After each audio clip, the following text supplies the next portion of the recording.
सोळांकूरमध्ये वानरांचा धुमाकूळ, 23 नागरिकांचा rescue team मधील दोघे जखमी. राधानगरी तालुक्यातील सोळांकूर गावात गेल्या 3 दिवसांपासून एका वानरानं अक्षरशः धुमाकूळ घातलाय. स्थानिक नागरिकांसह रेस्क्यूसाठी आलेल्या वन विभागाच्या कर्मचाऱ्यांवरही हल्ले झाल्याची माहिती समोर आली आहे. आतापर्यंत सुमारे 23 जण जखमी झाल्याचं सांगितलं जात असून रेस्क्यू टीम मधील 2 कर्मचारी जखमी आहेत. सध्या वन विभागाकडून वानराला पकडण्यासाठी युद्ध पातळीवर प्रयत्न सुरू आहेत. मात्र काही नागरिकांकडून गोंधळ आणि गर्दी होत असल्यानं वानर अधिक आक्रमक होत असल्याचं वन विभागाच्या कर्मचाऱ्यांनी सांगितलंय. नागरिकांनी सहकार्य करावे असे आवाहन वन विभाग प्रशासनाकडून करण्यात आले आहे. सर्जेराव भाट, मुरगुड प्रतिनिधी.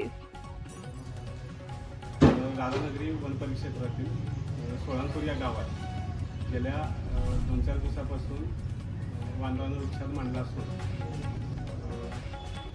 त्याला माणसांना चावायची ही वाईट सवय लागलेली आहे. त्याला आम्ही बॅड व्हायसेस असं बोलतो प्राण्यांना. तर त्या अनुषंगाने त्यांनी भरपूर साऱ्या लोकांचा चावा घेतलेला आहे. काल दिनांक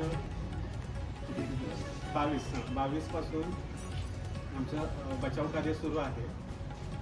पण इथली भौगोलिक परिस्थिती पाहता कौलारू घरं,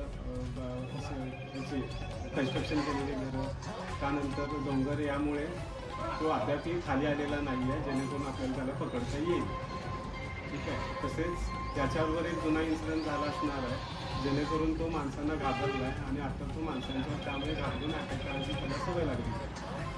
आणि आमच्या लोकांना एवढंच म्हणणं आहे की जोपर्यंत तुम्ही घरात थांबणार नाहीत आणि गर्दी करणार नाहीत तेव्हा तो खाली येईल आणि आपल्याला त्याचं बचाव कार्य करण्यास चांगली मदत होईल.